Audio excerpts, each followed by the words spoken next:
Alam nyo ba, bakit tuwing December 25, mas sikat si Santa Claus, ang Christmas tree at Christmas lights? Pero ang tanong, birthday nga ba ni Jesus yung December 25? At kung hindi, bakit December 25 pa rin ang naging celebration? Alamin natin mula sa history, science at mga totoong eksperto, lalo na yung mga nag-aral ng chronology at Roman history. Walang pangungutya, walang bias, purong impormasyon lang. Unahin natin sa pinaka-basic. May verse ba sa Bible na nagsasabing December 25 ipinanganak si Jesus? Ang sagot po ay wala. At ayon sa history, climatology at Roman records, malabong December ito nangyari. Isa sa pinakamahalagang detalye na madalas nalalampasan, panahon ng census at kagampan o yung panahong malapit ng mga anak si Maria. Para sa mga hindi pamilyar sa mga pangyayari, ganito po kasi yon. Ang census noon ay parang mandatory national registration ng gobyerno ng Roma. Ginagawa ito para bilangin ang populasyon, magtakda ng buwis at kontrolin ang buong imperyo. At malinaw ang patakaran, kailangan mong bumalik sa hometown mo para magparehistro. Walang online, walang proxy, walang next year na lang. Ngayon, ito ang critical detail. Kasama ni Jose si Maria na buntis at malapit ng manganak. Kasama niyang naglakbay para magparehistro. Hindi lang ito simpleng observation ng nagbabasa ng Bible, kundi sinuri ito ng mga eksperto. Ang sabi ni Dr. Raymond Brown, author ng The Birth of the Messiah, ayon sa kanya, ang kombinasyon ng Roman census requirements at late-stage pregnancy ni Maria ay nagpapakitang historically implausible ang winter travel, lalo na sa mga buntis. Ang sabi naman ni Dr. Jack Finnegan, sabi niya, siya naman ang author ng Handbook of Biblical Chronology. Ipinaliwanag niya na ang malalaking population movements tulad ng census ay inaayon sa panahong ligtas ang paglalakbay at hindi iyon tuwing winter. Masabi naman ni Dr. Harold Hohner, author ng Chronological Aspects of the Life of Christ. Ayon kay Dr. Hohner, ang Roman Empire ay praktikal at methodikal. Hindi sila magpapasensus na maglalagay sa panganib ng mga tao nila, lalo na mga buntis, matatanda, at buong pamilya na maglalakbay sa delikadong season.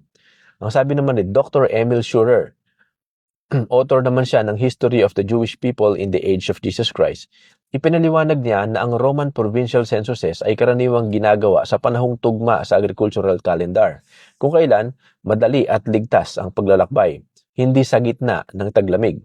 Kaya kapag pinagsama-sama mo ang sinasabi ni Dr. Brown, Dr. Finnegan, Dr. Hohner at Dr. Schurer, iisa ang lumalabas. Historically, improbable o imposible ang winter census, lalo na kung kagampan ni Maria noong panahon na yon. Dagdag pa rito, ayon sa Jewish Climatology at Agricultural Studies na binabanggit din ni Finnegan at Brown, ang mga pastol ay hindi nagbabantay sa bukid tuwing winter dahil malamig, maulan at delikado para sa mga tupa. Kaya malinaw, hindi December. Ngayon, kung hindi December, kailan mas malamang? Dito papasok ang biblical chronology, ang pag-aaral ng timeline ng mga pangyayari sa Bible gamit ang history, calendars, astronomy at official records. Ang sabi ni Dr. Jack Finnegan, sa kanyang chronology work, lumalabas na early autumn ang pinaka-consistent na season. Ang sabi naman ni Dr. Harold Hohner, base sa Roman census practices, Jewish feast calendar at agricultural cycle, ang konklusyon niya, September hanggang October ang pinakalohikal at historically defensible. Ang sabi naman ni Dr. Andrew Steinman, author ng From Abraham to Paul, a Biblical Chronology, sa pag-aaral niya ng priestly rotations at temple service schedules, iisa ang lumalabas, autumn birth, hindi winter. Ang sabi naman ni Dr. Michael Molnar, author ng The Star of Bethlehem, The Legacy of the Magi, sa kanyang astronomy history analysis, ang mga posibleng celestial events na iniuugnay sa Star of Bethlehem ay mas tugma sa autumn sky patterns kaysa winter. Ang sabi ni Dr. Craig Blumberg, author ng Jesus and the Gospels, malinaw ang posisyon niya. Walang historical basis ang December 25 at mas plausible ang spring o early autumn. Kapag pinagsama-sama mo ang findings nila, iisa ang lumalabas. Hindi siya December, hindi winter, kundi early autumn. Madalas tumuturo sa bandang September o October. Ngayon, balik tayo sa tanong. Kung hindi December 25 ang birthday ni Jesus, bakit December 25 ang celebration? Dito na papasok ang sinaunang Roma. Tuwing late December, meron silang dalawang malaking pagan festivals. Ang Saturnalia, isang linggong selebrasyon na puno ng masaganang kainan, palitan ng regalo, inuman at kantahan, Dekorasyon ng bahay, kandila at ilaw, kasiyahan sa buong lungsod. Ito ang pinakamalaking holiday season ng Roma. At yung isa pa, Dies Natalis Solis Invicti. Ipinagdiriwang tuwing December 25 ang birthday ng Unconquered Sun. Kaugnay ito ng winter solstice at pagbabalik ng liwanag. Kasi pagka winter, mahaba yung dilim. Ngayon, pagka nabe-break na yon, yun na yung tinatawag nila na birthday ng Unconquered Sun, pagbabalik ng liwanag. At ito ang mahalagang punto. Hindi nila ito inalis kasi sanay ang mga tao. Ayon sa anthropology at sociology, kapag malalim na ang tradisyon, mas epektibong palitan ang kahulugan kaysa burahin ang kultura. Kaya ang ginawa ng mga Roman Church noon, ng mga leader ng Roman Church, hindi nila pinagbawal, hindi nila binura, itinapat nila ang bagong kahulugan sa parehong season at parehong date. Parehong petsa, parehong vibe, bagong kahulugan. At dahil doon, maraming detalye ang na-adapt pa rin at nag-evolve hanggang ngayon. Halimbawa, yung may malinaw na Roman parallels, yung gift-giving, candles and lights, rich and evergreen decor, handaan at salo-salo. Pero importanteng linawin na yung Christmas tree naman, ang origin niyan ay Germanic origin. Ang mistletoe ay mas Celtic or Nordic. Ang Santa Claus, modern cultural creation inspired by Saint Nicholas. At masyado na ding kinapitalize ang Santa Claus. Kaya ang totoo, hindi pure Bible ang Christmas culture. Hindi rin pure pagan. Ito ay halo ng history, kultura at adaptation. At sa Bible, siyensya at historya, wala talagang basihan na December 25 ipinanganak si Jesus. Pero kung bakit nananatili ang December 25 hanggang ngayon, dahil sa tradisyon at adaptation. Kaya sa huli, pipili ka na lang kung sa katotohanan o sa nakasanayan. Ang December 25 po ay pinagtitibay ng Biblia at ng referensya. Paano po ito? Pag-aralan po natin mabuti una sa agwat ng edad ni San Juan or ni Saint John the Baptist na pinsan naman ng ating Panginoong Hesus at anak ni na Saint Elizabeth at Saint Zechariah. Puntahan natin ang detalye ng pagkapanganak sa kay San Juan Bautista. Nagumpisa po ito sa kwento sa Luke chapter 1 verse 1 to 25. Nung si Zacarias ay pumasok sa templo upang magandog at nagpakita sa kanya ang anghel at ibinalitang magkakaanak sila ni Elizabeth ng lalaki. Ngunit hindi siya agad naniwala na magkakaanak siya dahil sa edad. Kaya bilang disiplina, napipi nang lumabas siya sa templo at nang natapos ang panahon ng paglilingkod niya, umuwi na siya at di nagtagal, naglihi naman si Saint Elizabeth. Now, unahin pa natin ang pagpakita ng anghel at ng tungkulin ni Zacarias sa templo bilang isang pari. Pababasa po natin sa Luke chapter 1 verse 5 to 11 na kung saan pagkatapos po ng pagpakita ng anghel, sinabi niya ang intensyon kung bakit siya nagpakita kay Zacarias. Ito'y upang ipaalam na magdadalang tao ang kanyang asawang si Elizabeth. Dahil nga sa katandaan ni Zacarias at ng kanyang asawa ay hindi ito agad naniwala. Bagamat tinanong pa niya ang anghel na si Gabriel. Nang dahil po sa hindi agad naniwala si Zacarias, ay sinabi sa kanya ng anghel na si Gabriel na magiging pipi siya hanggang sa matupad ang sinabi ng anghel sa kay Zacarias na maipanganak si San Juan Bautista.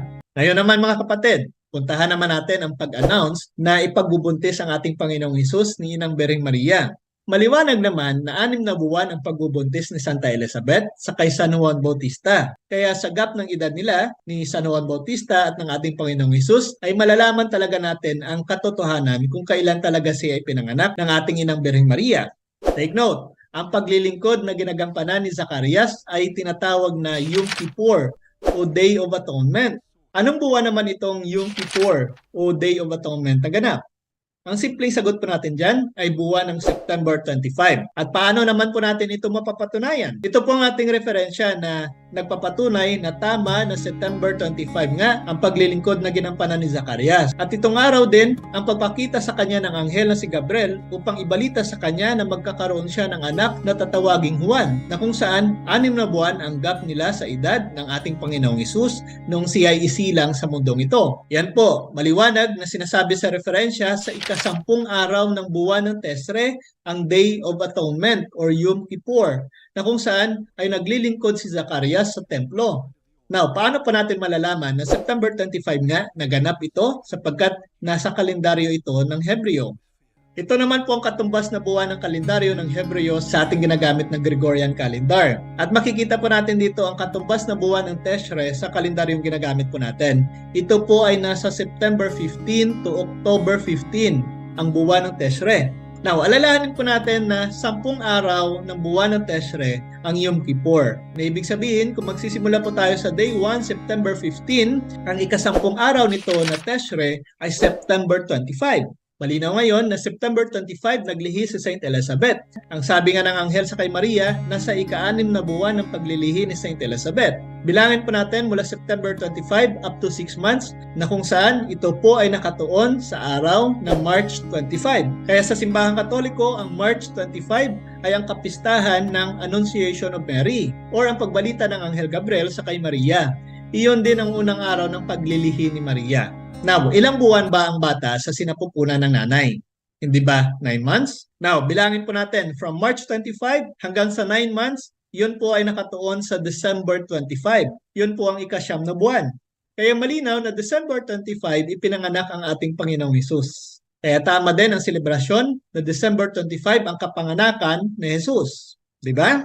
Yan po ang pinagbasihan ng December 25. Kung medyo nahabaan po kayo ng ating pagpapaliwanag, paikliin po natin. Pagkatapos nga ng tagpo sa templo, ay umuwi si Zacarias at nabuntis ang asawa niyang si Elizabeth noong September 25, araw ng Teshre 15. Sa ika-6 na buwan ng pagbubuntis ni Elizabeth na March 25, ay inanunsyo naman ang pagbubuntis ni Maria sa ating Panginoong Hesus na mababanggit sa Luke chapter 1 verse 26. Now, makalipas ng 9 na buwan ay isinilang ang Panginoong Hesus. Iyan po ay nakatuon sa December 25.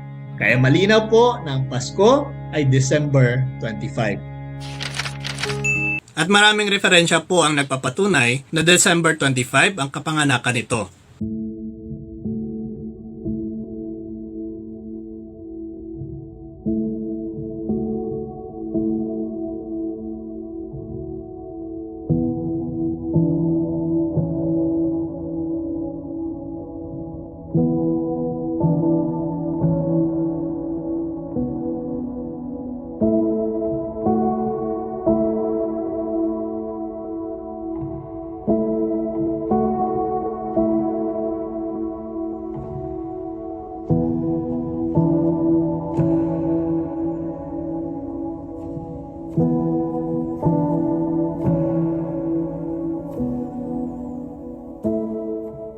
And of course, marami po sa mga kapatid nating anti-katoliko ang sumasalungat na hindi December 25 ang birthday ng ating Panginoong Jesucristo.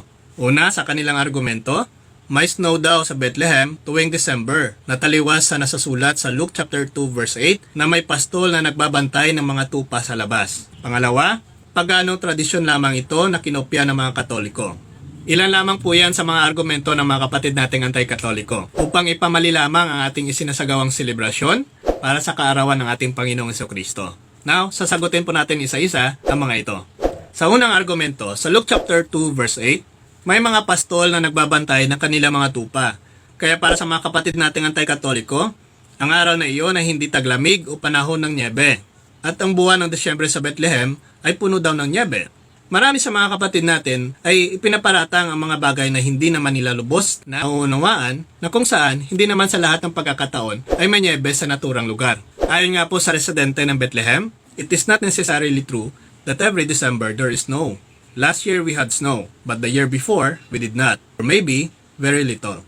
Temperature drops is usually between 1 to 4 Celsius. 1 to 4 is cold, but not too cold. Now, kung malamig talaga ang panahon noon, nangangahulugan na ba na hindi babantayan ng mga pastol ang kanilang mga tupa? I don't know. Ako may-ari ng sanlibutan ngayon. Hindi totoo yan. Ayon nga po sa isang profesor, December is winter in Israel, but it is a mild winter compared to many parts of the world. Shepherds are out grazing their flocks in the Bethlehem area in December. Those who claim that the weather is too cold for the shepherds to be in the fields in December are misinformed.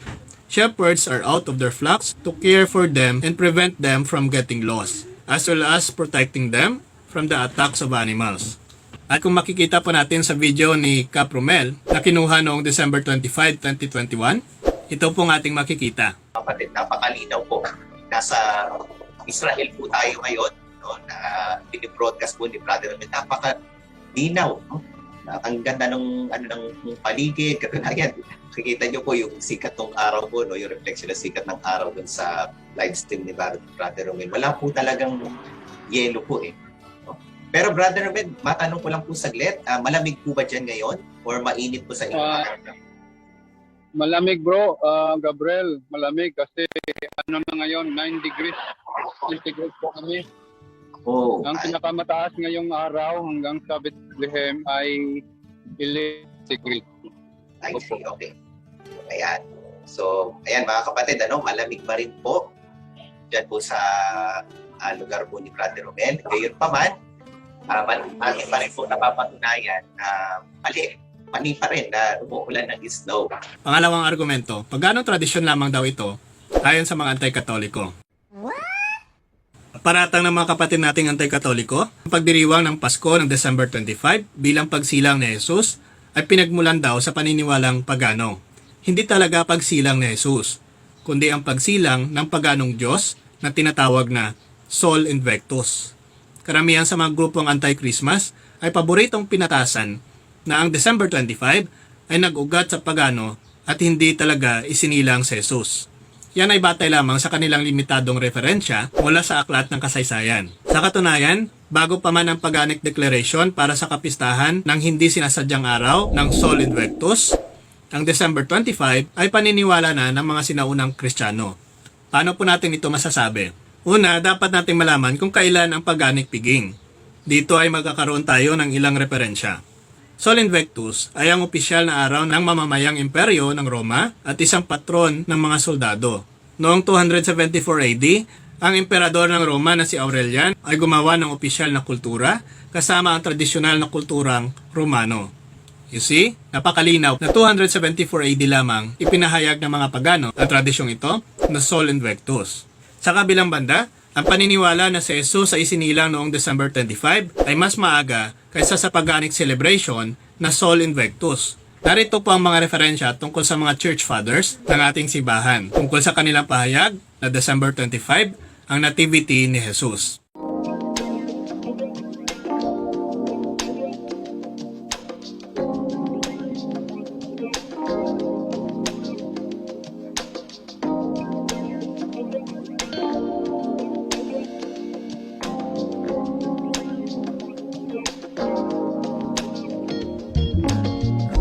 Now, isummarize po natin at ikumpara ang mga taong ito.